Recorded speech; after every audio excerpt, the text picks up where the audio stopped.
এই যে তিনজন সাংবাদিক চাকরিচ্যুত হয়েছেন, আমরা এটার বিরোধিতা করি। আমরা সরকার থেকে চাই না কোনো সাংবাদিককে আরবিট্রারিলি উইদাউট এনি নোটিস চাকরিচ্যুত করা হোক। অভ্যুত্থানের বিরুদ্ধে 7-8 মাস পার হলো মাত্র, এখনই আপনি লেখা শুরু করছেন। এটা একটা আন্দোলন, নিছক একটা আন্দোলন, এবং এইভাবে লেখা 34 দিনের আন্দোলন। আমি শুধু জানতে চাই, গত 15 বছরে এই যে মামলা হলো, কয়েক হাজার মামলা হলো সাংবাদিকদের বিরুদ্ধে, কয়জন সম্পাদক লেখছেন, এটা দেখা দরকার। জনগণকে এটা জানা দরকার। জনগণের অধিকার আছে জানা যে কারা ওই সময় চুপ করেছিল। এখানে 2000 লোক শহীদ হয়নি, এখানে যার সাথে চক্রান্ত হয়েছিল এবং হাসিনাকে উৎখাত করা হয়েছে। এটা কোন সংবাদ মাধ্যম এটা করতে পারে না, যদি তার ভিতরে একটু নৈতিক সাহস। আমরা এই সংবাদ মাধ্যম কিন্তু দেখেন আমরা বন্ধ করিনি না, ওই সম্পাদককে আমি কল দিছি না, যারা লিখতেছে তাদেরকে আমরা কোনো কিছু বলছি, অ্যাপ্রিহেন্ড করছি, আমরা করবো না। লেখেন, জনগণ আপনাদেরকে দেখে নিবে, যারা শহীদ প্রেমী তারা আপনাদেরকে দেখে নিবে। আপনাদের সাহস হয় কিভাবে? আপনারা আপনাদের চোখের সামনে ঘটেছে, এটা কয়েক বছর আগের ঘটনা না, কয়েক মাস আগের ঘটনা। আপনারা এই মানুষগুলো, এই শহীদ ফ্যামিলিগুলো এখনো বিচার পায় নাই, সেই বাস্তবতা আমরা দেখি। ট্রাইব্যুনাল আরেকটা করা হয়েছে, এবং এইটা বিচার প্রক্রিয়ার জটিলতা বাংলাদেশে, এটা আমরা জানি। আমরা চাইলেই বিচার করতে পারি না। আর যদি বিচারের নামে আমি যদি এরে গ্রেফতার করে একে ওকে ফাঁসিতে ঝুলিয়ে দিই, আমার সাথে তার আওয়ামী লীগের কোনো ডিফারেন্স থাকে না, আমরা ওইটা প্রক্রিয়া করব। কিন্তু এই যে সম্মতি উৎপাদনের যন্ত্র হিসেবে গণমাধ্যম এই কাজটা করতে পারে না। অভ্যুত্থানের বিরুদ্ধে 7-8 মাস পার হলো মাত্র, এখনই আপনি লেখা শুরু করছেন। এটা একটা আন্দোলন, নিছক একটা আন্দোলন, এবং এইভাবে লেখা 34 দিনের আন্দোলন। 34 দিনের আন্দোলনের পরে আমি পত্রিকাটার নাম বলবো না। বান্ডেল থাকলে প্রতি সেনমানিতে টাকা বাঁচবে। বিকাশ সেনমানি বান্ডেল কিনে জিতুন প্রতি লেনদেনে। ওরা সদর্পে লিখে বেড়াচ্ছে, এগুলো খুবই দুঃখজনক অভিজ্ঞতা আমি মনে করি।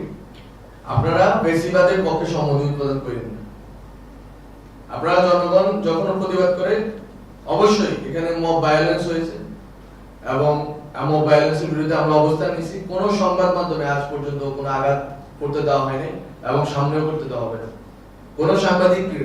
যেটা আমরা করেছি, আমরা এটা ডক্টর মোহাম্মদ ইউনূস বলেছেন, উনি বলেছেন এটা আমার সময়ে হয়েছে না, এটা নাহিদের সময়ে, নাহিদ ইসলাম যখন ছিলেন তখন উনি এটা করে দিয়ে গিয়েছেন যে কোন সাংবাদিক যদি হয়রানির শিকার হয়, আমরা যাতে আমাদের কাছে জানানো হয় তথ্য মন্ত্রণালয়।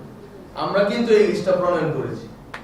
266টা মামলার কথা বলা হলো, কিন্তু আপনারা শুনতে পেলেন একজন সম্পাদকের বিরুদ্ধে 149টা মামলা হয়েছে।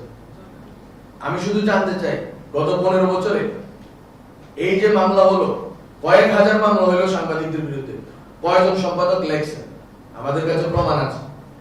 এখন তো ডিজিটাল যুগ, সবগুলো ফাইল তো আছে, সবগুলো পত্রিকা তো অ্যাভেলেবল আছে। কয়জন সম্পাদকীয় লিখেছেন, কয়টা রিপোর্ট বের হয়েছে যারা নিপীড়িত হয়েছেন এই সাংবাদিকদের নিয়ে, আমরা দেখি।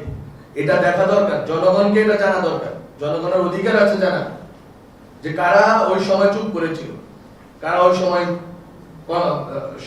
সরব ছিল। যে কথা বলতেছিলাম, আমাদের মন্ত্রণালয় থেকে যদি কোন রকম হয়রানিমূলক মামলা হয়, আমরা এই মামলাগুলো পর্যালোচনা করব। তথ্য মন্ত্রণালয়ের অধিকার নেই এটা মামলাগুলোর পর্যালোচনা করার। আমরা যখন আমাদের কাছে চাওয়া হয়েছে, আমরা এই মামলাগুলোর সবগুলো পুরা প্রশাসনকে, আমাদের তথ্য অফিসকে ইউজ করে বা এদেরকে সাথে নিয়ে আমরা এটা সংগ্রহ করেছি। স্বরাষ্ট্র মন্ত্রণালয়ে যাবে, আইন মন্ত্রণালয়ে যাবে, তারা বিচার করে দেখবে। যদি এরকম হয় হয়রানিমূলক মামলা, তাহলে মামলাগুলো প্রত্যাহারের ব্যবস্থা হবে। বান্ডেল থাকলে প্রতি সেনমানিতে টাকা বাঁচবে। বিকাশ সেনমানি বান্ডেল কিনে জিতুন প্রতি লেনদেনে। অথবা আপনি দেখেন মামলা করবে, আমি কালকেও বলেছি, বাংলাদেশের সরকারের যে অবস্থা, এখানে হচ্ছে বরকেন্দ্র একটা না, বরকেন্দ্র অনেকগুলো, রাজনৈতিক দলগুলো, এখানে অনেক রাজনৈতিক দল অনেক পাওয়ারফুল। এখন যে যেখানে পারতেছে মামলা দিতেছে। আমরা বলতেছি এই মামলা এভাবে যেন তেনভাবে মামলা যাতে না হয়, এই ব্যবস্থা আমরা নিচ্ছি। কিন্তু মামলা যেগুলো হয়েছে, সেগুলো যদি হয়রানিমূলক কিছু হয়, সেটার বিরুদ্ধে আমরা যাব, এবং আমরা স্বরাষ্ট্র মন্ত্রণালয় এবং আইন মন্ত্রণালয়টা পাঠাবো। আরেকটি কথা আমি বলে দিতে চাই, এই যে তিনজন সাংবাদিক চাকরিচ্যুত হয়েছেন, আমরা এটার বিরোধিতা করি। আমরা সরকার থেকে চাই না কোনো সাংবাদিককে আরবিট্রারিলি উইদাউট এনি নোটিস চাকরিচ্যুত করা হোক। এটা জনগণকে চাইছে না চাইছে, এটা আমাদের বাধ্যকতা।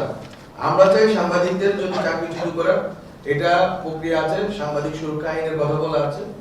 আমরা চাই যে সাংবাদিকদের যদি চাকরিচ্যুত করা হয় একটি নির্দিষ্ট প্রক্রিয়া মেনে করা হবে, নোটিশ দিয়ে করা হবে। একজন মানুষের জীবিকার উপরে এইভাবে আরবিট্রারিলি কেউ আঘাত আনতে পারবে না, এটা আমরা চাই, আমরা এইটার বিরোধী। কিন্তু দেখেন দীপ্ত টিভি তারা কোনো নোটিশ পাঠায় নাই কাউকে, এমন ভাবে টিভি টেলিভিশনটা নিজেরা বন্ধ করে দিল যেন মনে হলো সরকার বন্ধ করেছে, কিন্তু সরকার তো বন্ধ করেনি। সরকার বন্ধ করার জন্য কল দেয়নি, কোনো গোয়েন্দা সংস্থা এই কাজটা করেনি, আপনারা করেছেন।